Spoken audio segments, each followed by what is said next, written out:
Okay, so welcome to Scofield Farm. I'm Carice. You're going to see a little bit of our weekend. There's a few things I wanted to share with you that I don't know if I can show you in video, but I will discuss it as I work on my seeds.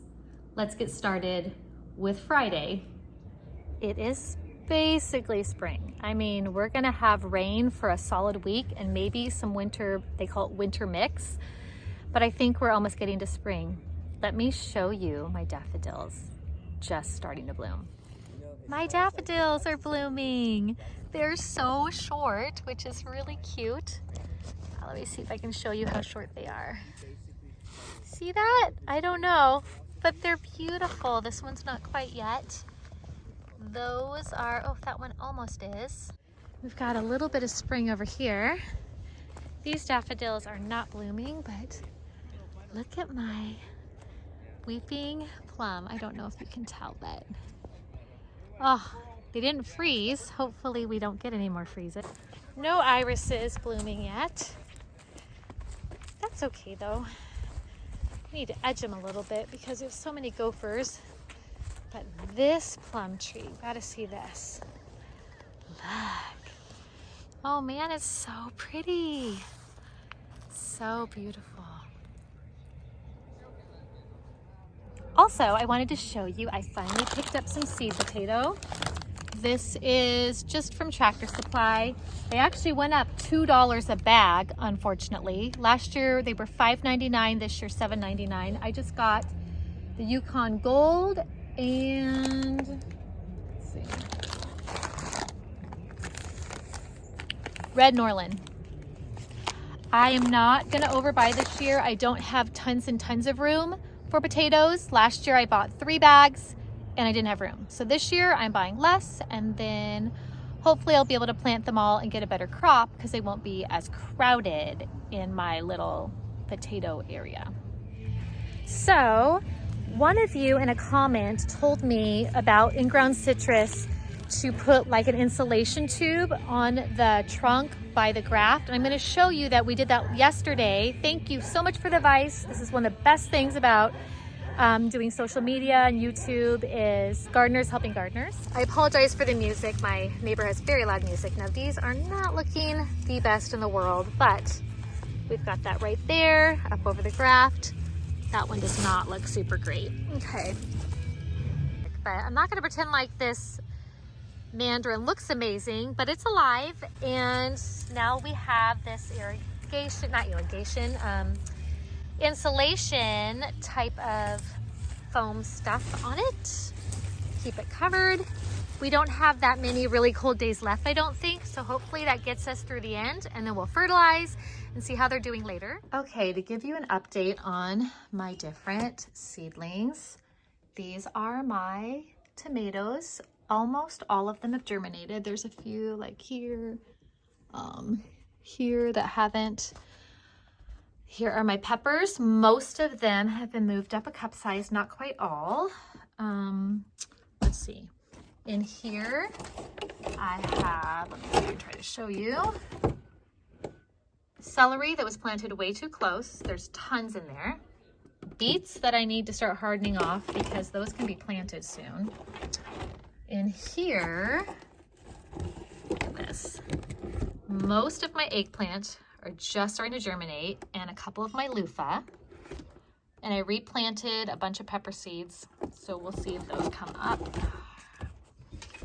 Down here we have more peppers I need to size up to cups. More tomatoes. As I said, most of them did germinate. More peppers. And then down on bottom, we have peppers, peppers, peppers. And over here by the window, we have sweet potatoes. See how many slips are starting? They're not quite long enough to pinch off and put into water. This one's a little bit slower. I don't know, the backlight's not helping out so much, but very little ones. Okay, it's Sunday, so this video is going to be over the whole weekend. I've got to show you a silly mistake I made. I'm almost embarrassed to say it, except I am the queen of silly mistakes. So you're gonna see a lot of these as you follow along. Okay, so my ginger I showed you. Oh, pretty leaf coming out right there. Another leaf coming out. This one, they were both together in this tray and I kept bottom watering because this one seemed so dry and this one seemed wet.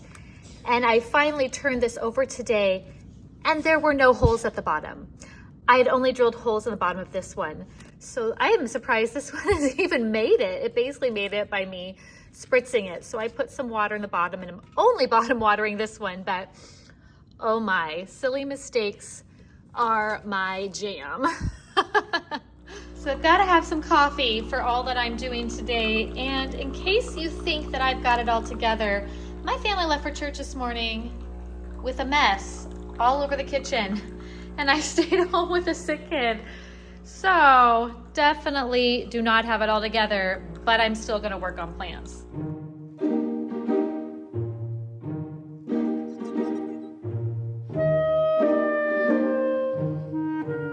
Okay, well, as I said, it's Sunday. I have a couple sick kids at home. I decided I would take advantage of the time to get some more planting done. It has been a very busy week. I have been working on our taxes. We are both self-employed. Actually, we're all self-employed, 3 of my teenagers as well. So it's a lot of paperwork, but I'm feeling like I got a lot done. And finally, I get to get back to gardening. I need to transplant all of these peppers up to cups. And I actually had decided to start some more seeds of a couple of the key peppers that I really wished I had more in my garden that didn't germinate well. Now that I have heat mats, I think that they will do better. I am going to start, I believe, some more lettuce inside. I do have a lettuce in the garden, but I have a feeling as soon as it warms up, it's gonna start bolting. So I wanna have a succession planting of lettuce since it will still grow here through the spring, probably bolt this one in June is my guess. And I would like to start some different flower seeds. Look at this. Flowers, basil, maybe even some kale. And I don't need chard, but since I do sell locally, I might start a couple chard for people who are wanting some. But I'm pretty excited about what I'm gonna get done today. I've got to show you something here. It's pretty awesome and maybe a little embarrassing as well. These cups are cups that I have saved from my favorite local coffee shop. And last year I cupped up tomatoes into these because they're about, I think 12 ounces or so. And I'm gonna do it again this year, but that is a lot of cups for me to drill through. I wouldn't say I have a coffee problem, but yeah, so I'm gonna work through those as well today. Oh, I've got a lot to do, but I am excited because we had that crazy snow last week. It actually snowed 3 times. 3 times in a week. Actually, it was like 3 times in a matter of days, which is so not like where I live. This is the wildest weather. We've had a very wet winter and a very cold winter, but I'm actually thankful for the wet winter because we've been in a pretty bad drought for the last couple of years, and we are in a water district. We don't have a well, and our water restrictions are pretty severe. So it's been hard to grow fruit trees. We have not watered anything besides fruit trees, the garden, water for the chickens. We only leave out a little water for the bees since we have the pond across the street and a seasonal creek. And we have to fill our pool. We have to have the normal water you use inside the home for us and our renters. So it's wild. It's so wild. I'm hoping that the water situation changes because of all the rain and even the snow. So that's a very encouraging thing, but we are not usually this cold, snowy place. So spring's been delayed and it's exciting to see daffodils pop up finally. It's the start of March. It's actually several days into March, and then to see some of the trees starting to bloom. I just love that. All right. Drill time again. These need to be in smaller stacks, I think. The plastic ones aren't so easy. There went my drill bit. Is that considered a blooper? Oh my word. Oh, hilarious. Okay, what happened?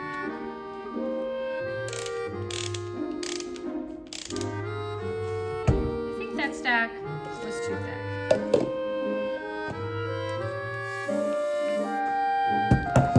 All right, user error for sure. Paper is much easier.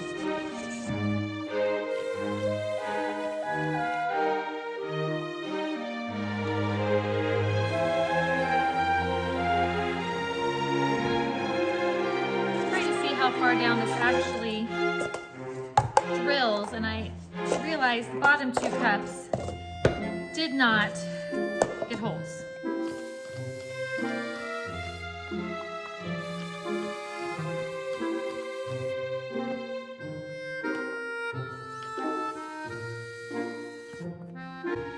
So I told you guys how I bought the other paper cups at a restaurant supply store, but these actually make me so much happier. And not just because they held coffee from my favorite coffee shop, but because I feel like they're getting a second life, and I'm keeping things out of the landfill for just a little bit longer, and I'm saving money for myself and for the people that I sell locally to, because like supplies are expensive right now.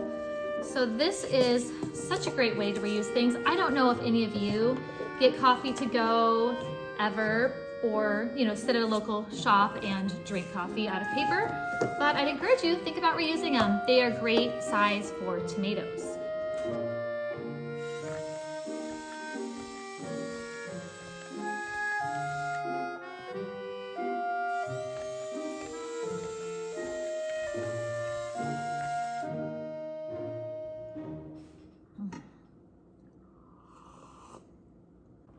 All right, so I'm gonna start on transplanting more of these peppers. I've got my mix that I'm up potting in. That is just vermiculite, peat moss, a little bit of compost. It's actually a really good soil compost mix, and perlite. So there's a little bit of nutrition in there while keeping the mix really light and fluffy, especially since it's technically like a container indoors.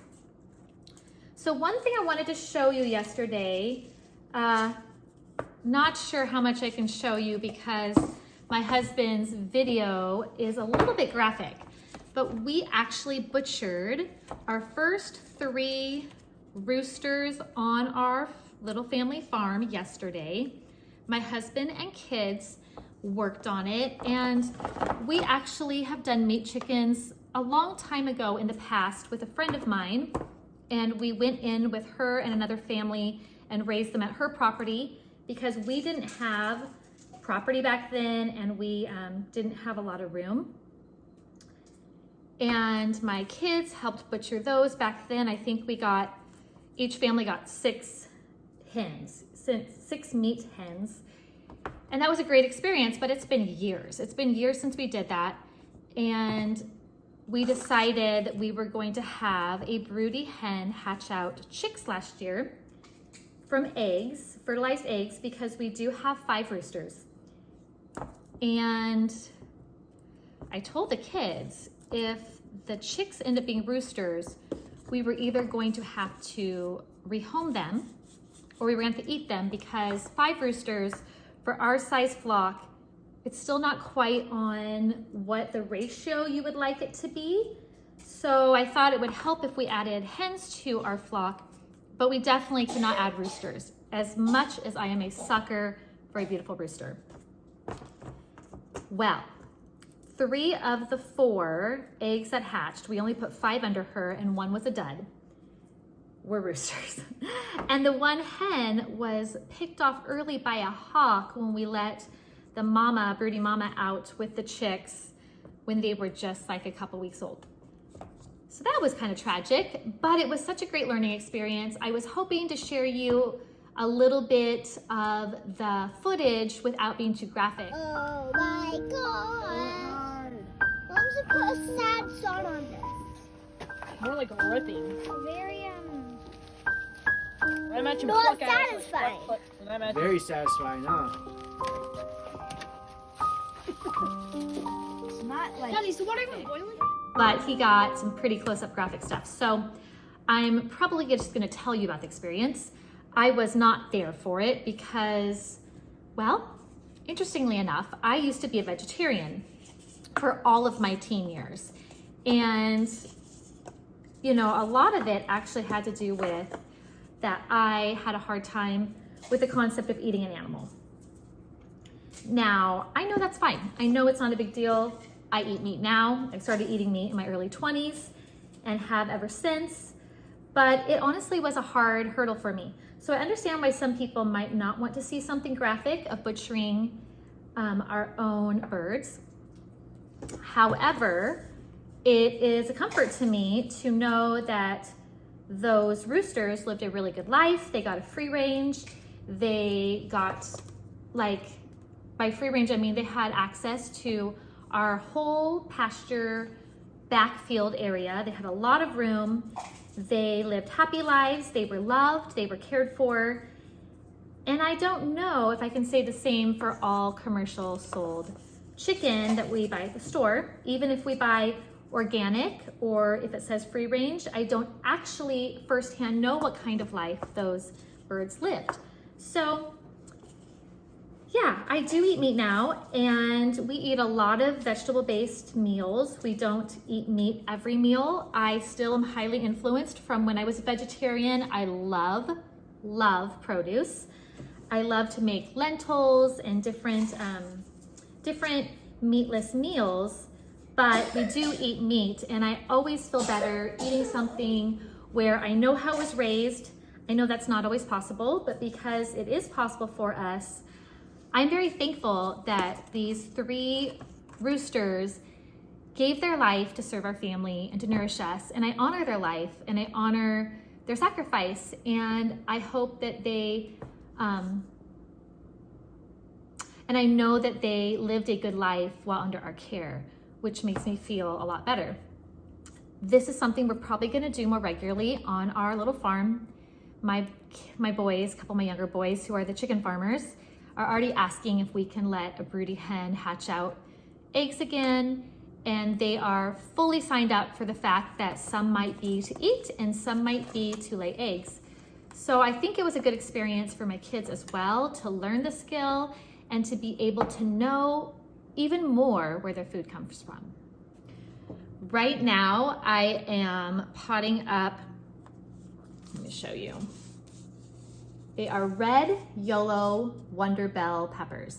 And these are my favorite bell pepper that I grow. I've grown, you know, all the different colors of bell peppers. I do like Sunbright as well, but these are amazing. They're so productive. They do really well in our climate. And I have the funniest story that goes with them. During the pandemic, I wanna say, was it early 2020? I decided that I was going to order a bunch of seeds. You know, there was all the seed shortages, and I was on one seed company's site and the red Yolo bell peppers were out of stock in the normal size, but they had like this giant size available. And I thought, well, you know, I like bell peppers. My sister would probably want some seeds. I had ordered like 2,500 bell pepper seeds. A normal pack, to give you an idea, is like 30 to 40 seeds. Some are even, you know, smaller, like 10 or 15. So it was pretty hysterical when it came, and it was much more than I thought. I'd also ordered the big pack of Butter Crunch lettuce, and that was 25,000 seeds. So that spring, I was selling little baggies of seeds for $1 a piece to every local gardener I could possibly get in touch with, you know, just to cover the cost of my baggies and the labels I was using and the time of splitting the seeds up. So everybody local that I know pretty much grows these peppers, and they're really good. If you don't grow red Yolo, I highly recommend them. They are a great bell pepper. but I grow tons of them. I still have some gardening friends that don't start from seed, and this is the one of my extras that always sells out first, this and jalapenos, because it's such a tried and true bell pepper.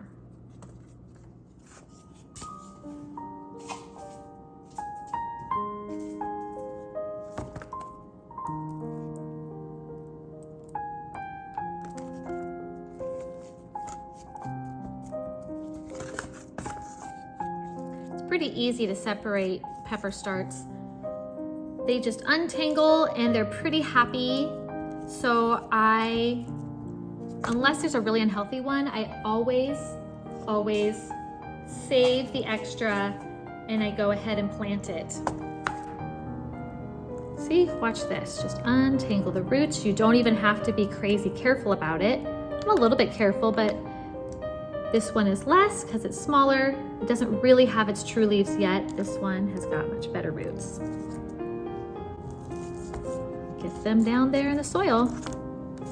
This probably needs a little bit more since it doesn't have as much with it.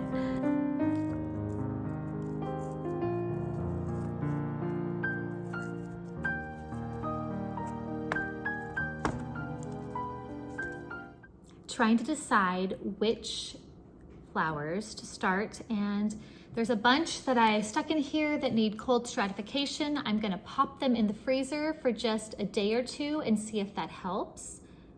I don't know if it will, but it'd be pretty cool if just a day or two made the difference. And then I have a bunch over here that do not need, do not need cold stratification, so those are the ones I think I'll start today. Okay, I am going to start some lettuce, and here's some Butter Crunch lettuce. It's an old strawberry clamshell. I just wrote Butter Crunch and the date. And I just sprinkle some seeds. I will have to move them up into some sort of cup or even into like one of these cell trays. But the reason I'm doing this is because it saves me space. When I don't have a lot of room under my lights, I am hoping that it warms up and I can start moving things in and outside, and I kind of rotate what's under my lights, and I have to set up the lights on my other shelf still. So the seeds are super tiny, and I just kind of sprinkle them in, and then I'll just cover them with a very light layer of seed starting mix. Oh, I kind of made this, unfortunately, a little bit uneven. I should have evened out the mix. Okay, so I probably honestly put close to 100 seeds in there. I love lettuce. I love having a lot of lettuce. So that is totally fine with me. And I'm just going to put a little bit on top, and then I'm going to spritz them with a water bottle. The seed starting mix is already damp. So you don't want to do this with completely dry. I have learned that the hard way before because I did that, and then it was really hard to get the seed starting mix to be damp enough for the seeds. Okay, so they're kind of partially buried. Some I can see, but I don't think that matters. They're so little, it's okay for them to not be very deep. You want your seeds about 2 times the size of the seed, and lettuce seeds are tiny. All right, and then I'm just gonna cover that up. It'll make it like a little dome. There are drainage holes and air holes, so it's perfect. We're gonna fill this with seed starting mix.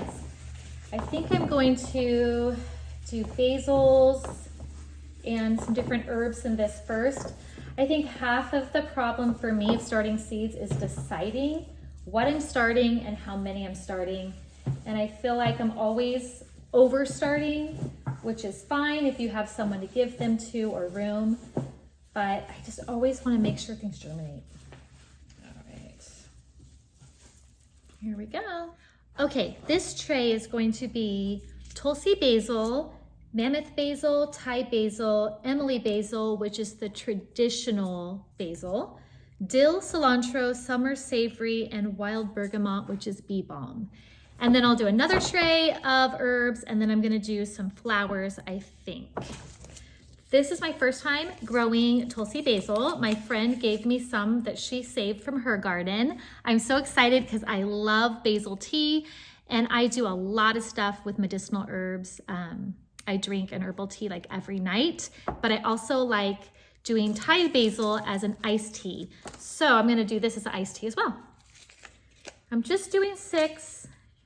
If they don't germinate for some reason, I will restart them. Ooh, they're tiny little seeds. They're teeny tiny.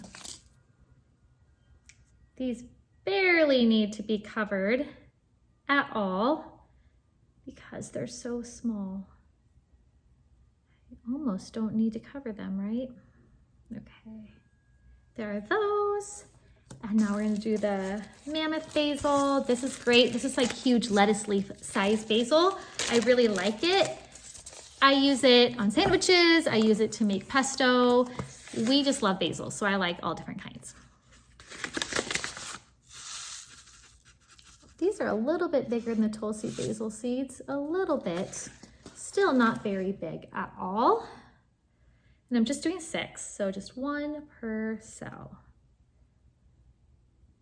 There we go. One of my favorite ways to use basil is to make a bunch of pesto and to freeze it in like muffin pans, cupcake pans, and then pop the pucks out, put them in a big gallon bag, and then we use them all winter long. It's like one of my very favorite food preservation from the garden type of ideas. Now I had saved Thai basil and Emily basil seeds from my garden. They are so easy for saving seeds. I'd love to show you that later this year. You just let them flower, you let the flowers dry out, and then you shake the seeds like into a paper bag. They are super simple and they give a lot of seeds. This has got shaft in it still, but the black parts are the seeds. Now I'm pretty sure my dill will self-seed, but just in case, I am replanting it and cilantro. I have cilantro growing in the garden, but I want more. I sowed some seeds, direct sow. I'm gonna start some inside. If mine come up, oh, I just dumped all my seeds already. I am going to do some more herbs. I'm going to do strawberry blonde calendula. This does not even show how beautiful it is. I'm gonna have to show you a picture from my garden. This is gorgeous. I actually saved a couple seeds from it. This is pom-pom yellow calendula. I have so much of this in the garden, but I love to sell a couple locally to spread the joy of it. Chamomile, I love chamomile. It self-seeds, but I always start extra just in case. I am starting lemon balm. Have not successfully grown this yet before. I'm going to start some thyme and some oregano. They do not usually start well from seed for me. I have thyme, but I would love to put it in another place where I'm doing some more herbs and oregano. My chickens dug up one of my oreganos, so maddening. And then I have a pot out front, but I want even more. Yeah, so that's the rest of these. I'm gonna use these and multi-sow in them and then I'll separate. Oh yes, and purple carpet sweet alyssum. I have white sweet alyssum. I added this to my garden in the fall and I love it. I want to plant a few more and maybe put them over by the blueberries and citrus. All right, now I'm going to do my queen lime red zinnias and dark pink zinnias and mixed garden color zinnias. And I had candy cane zinnias that are double bloom. And I had an interesting like crossbreed or something. I had saved queen lime red zinnia seeds, and it produced this pretty like, it's like a queen lime, but it had pinks, yellows, and greens. So I saved that purposefully because they were so gorgeous. I want to grow those again. And I'm going to plant a bunch of these in it. Okay, I am also going to start parsley. I've only grown this from starts. It is supposed to be a plant that self-seeds, but I have never had it come back. So I'm going to try it from seed. And I'm going to start some more Roselle Hibiscus. My husband loves this. He grew up in Guatemala. It was a special drink that he would drink there. And I finally learned from my friend Claudia, the Organized Homemaker on Instagram, and she also has a YouTube, that this was the flower that made the drink that my husband grew up on. So I was super excited about that. And then an entire tray of Zinnia. They're all from Save Seed. Here's just one of my bags. I saved tons of Zinnia seed, but this whole tray is Save Seed. I plant them everywhere. I plant them in the garden. I plant them by the blueberries. I plant them out front in pots. I plant Zinnia everywhere. I love to make bouquets with Zinnia for both my house and to give away all summer and fall long. I love Zinnia.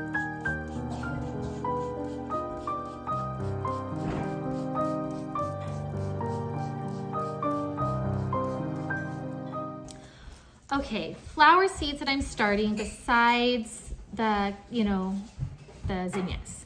I am starting Bachelor Button. I got a lot of flowers from my aunt's memorial last summer.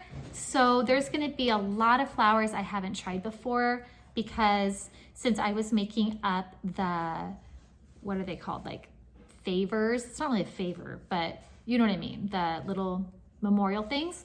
We put a bracelet, a pack of flower seeds, and a little memorial card. And so I took one of every type of seed by permission. So Bachelor Button is one of those. I'm gonna plant for the first time. This is a different cosmos than I have grown. That is also from there. These are from Howland Garden, and these are a snow puff white cosmos. They are so gorgeous. They are like fluffy and beautiful. I'm gonna plant these again. I'm going to plant a Candytuft. I've never grown this. This is also from my aunt's memorial.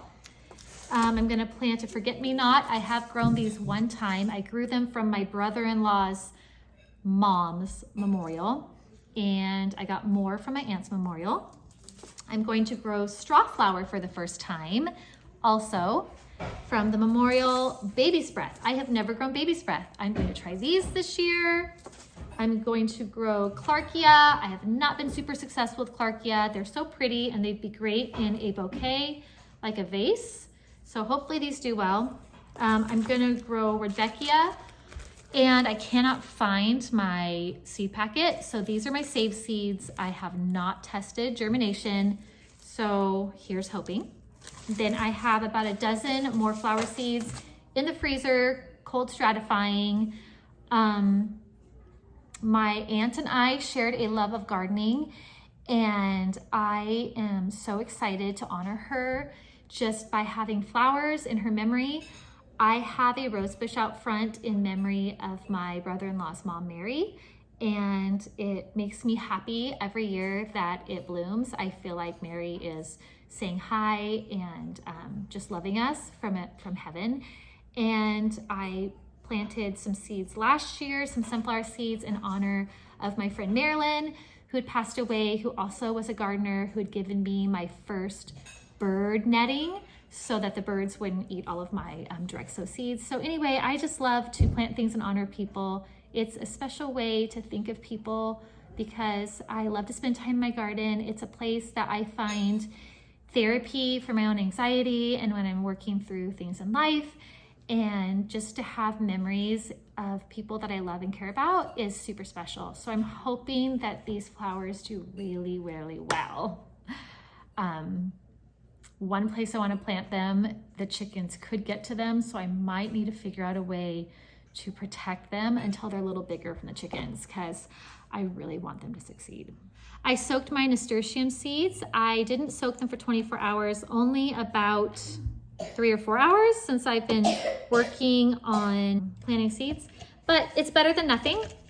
See how big a nasturtium seed is? It's like a pretty large seed. It almost looks to me like a chickpea.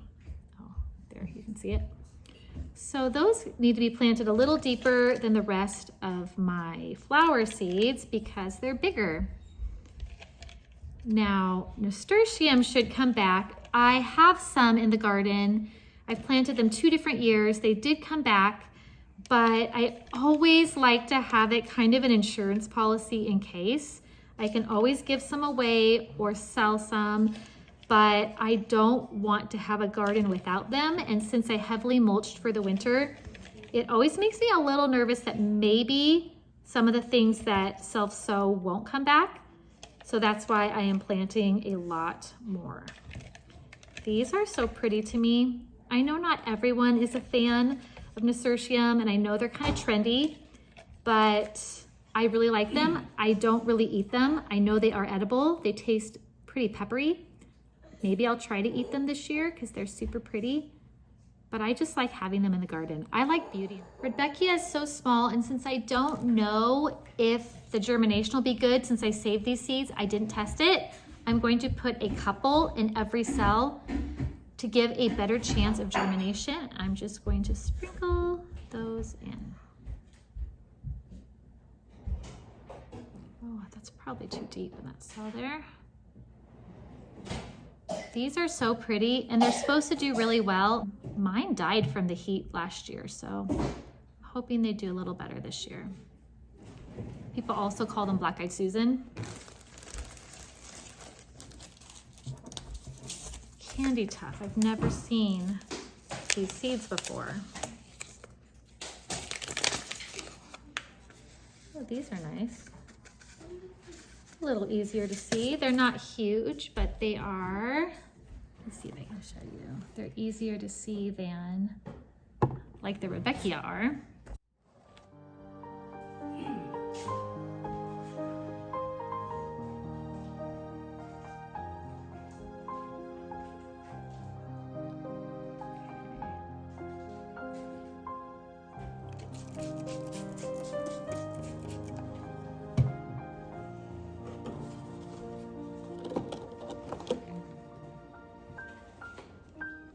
Also, I picked up my seed potatoes from Tractor Supply, and I got Red Norland and Yukon Gold, and I'm going to set them out. I'm hoping to plant them on the full moon on, well, not at night, but the day of the full moon on March 7th. So we'll see if I actually can be organized enough to do that.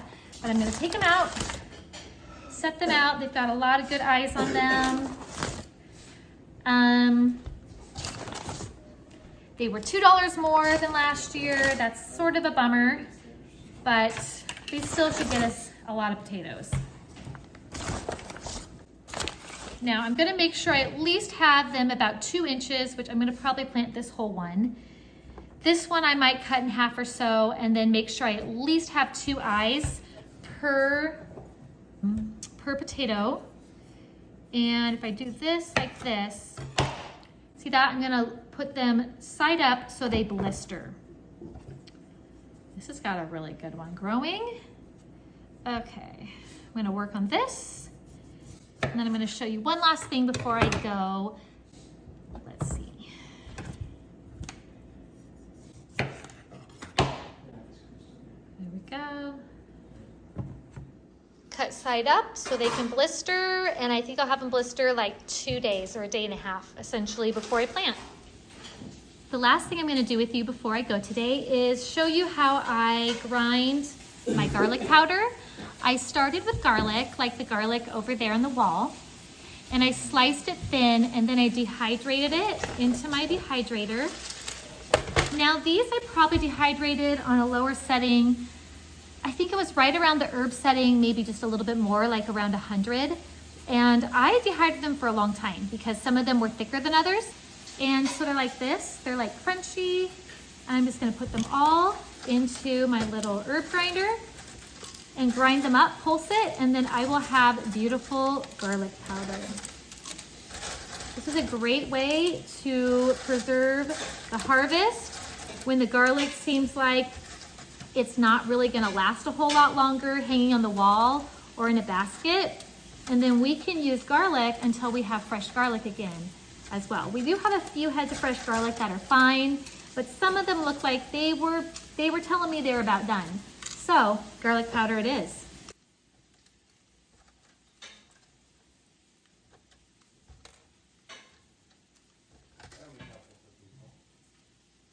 Okay, I've got it full. I'm gonna have to do a couple batches of this.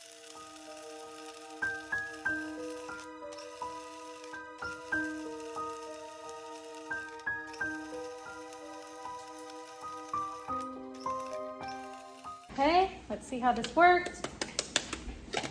Woo. Oh, it looks great. Look at that. See, so it's really simple to make your own garlic powder, and it's a really easy way to preserve the harvest for a little bit longer. I hope you enjoyed planting flower seeds with me today and chatting about spring starting and the happenings on our little family farm. And until next time, I hope that you do well. Happy gardening, and I'll see you soon. Take care.